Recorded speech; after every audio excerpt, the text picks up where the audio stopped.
Kondisi pengecualian kedua telah terpenuhi. Pengecualian telah diberikan dan kendali penulis telah dikurangi. Kondisi pengecualian kedua akan dihapus. Bagaimana bisa begitu cepat? Kay tercengang mendengar kondisi pengecualian kedua telah terpenuhi. Dia pikir Edith tidak akan pernah bisa melewati yang satu ini, tapi dia telah memenuhi syarat itu begitu cepat, seolah-olah dia sudah menunggunya. Bukankah dia jatuh cinta pada Kilian? Memang terlihat seperti itu kan? Edith ke-13, seperti 12 sebelumnya, jatuh cinta dengan Kilian. Itu sudah jelas. Itu sebabnya Kay begitu percaya diri saat menetapkan syarat. Tolak tawaran klien Ludwig 10 kali. Bagaimana kamu bisa mengatakan tidak kepada seseorang yang kamu cintai 10 kali? Kupikir dia tidak akan pernah bisa mengatakan tidak sekalipun, apalagi 10 kali. Cinta, seperti yang Kay ketahui, adalah perasaan ingin memberi dan melakukan apapun yang diinginkan oleh objek kasih sayang. Seperti yang dilakukan Cliff dan Kilian terhadap Lizzie.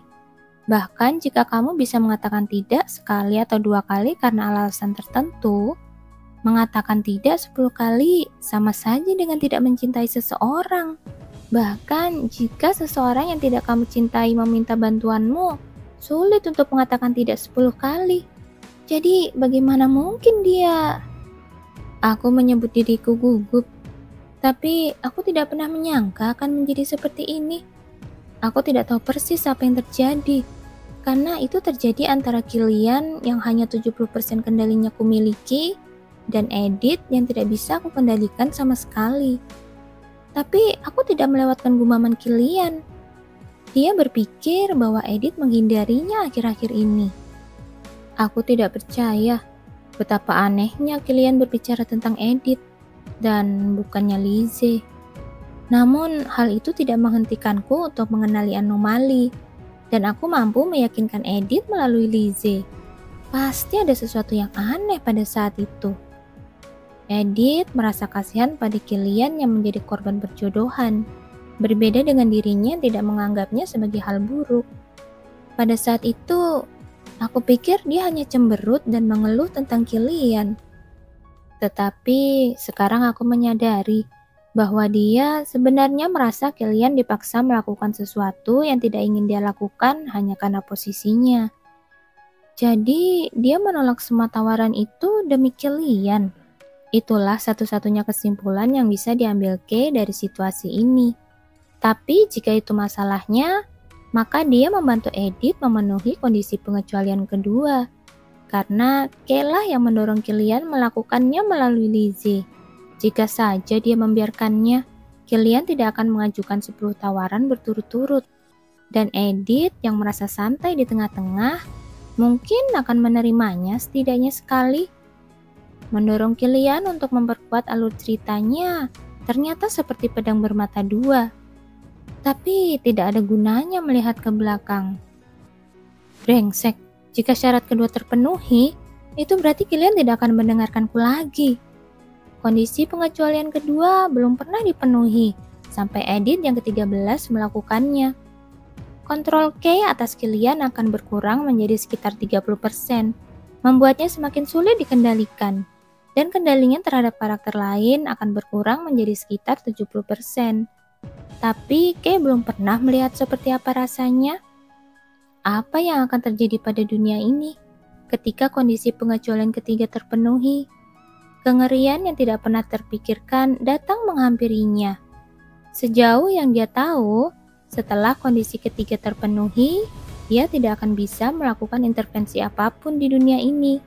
Dan dunia akan didorong oleh probabilitas yang diciptakan oleh karakter tersebut. Tapi seperti apa jadinya dunia itu, dia tidak bisa membayangkannya. Dia selalu menganggap dirinya sebagai dewa dunia ini. Tapi sekarang dia berada dalam situasi ini. Situasi di mana dia merasa sangat tidak berdaya. Aku yang menciptakan dunia ini. Kenapa aku tidak bisa mengendalikannya sesuai keinginanku? Parahnya lagi, begitu hukum mengikuti cerita asli dihapus, waktu akan terus bergerak maju. Berbeda dengan akhir cerita di mana Lizzie menjadi Duchess dan keluarga Sinclair mengalami rasa penyesalan yang mendalam, dan kemudian semuanya kembali ke awal cerita, waktu akan terus bergerak maju setelah itu. Namun, selain bosan hidup dalam lingkaran, Kay pun sebenarnya tidak penasaran dengan apa yang akan terjadi setelah cerita aslinya selesai.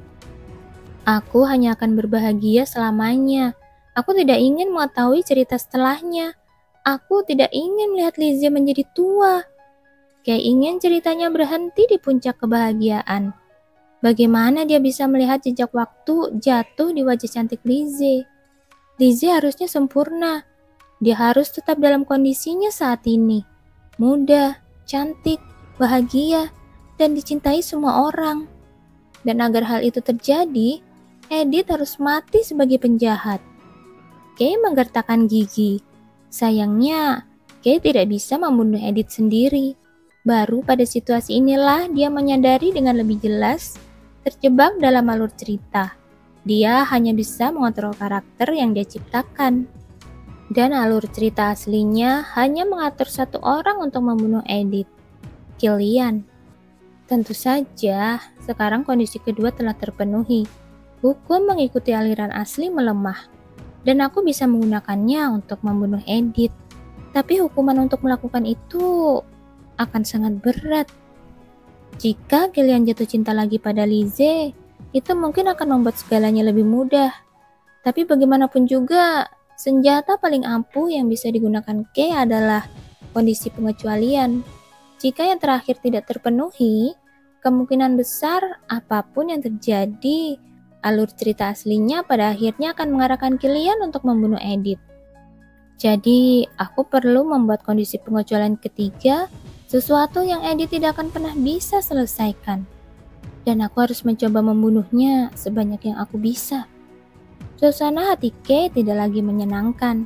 Dia memikirkannya sangat lama sebelum akhirnya memutuskan kondisi yang akan ditetapkan pada pengecualian level 3.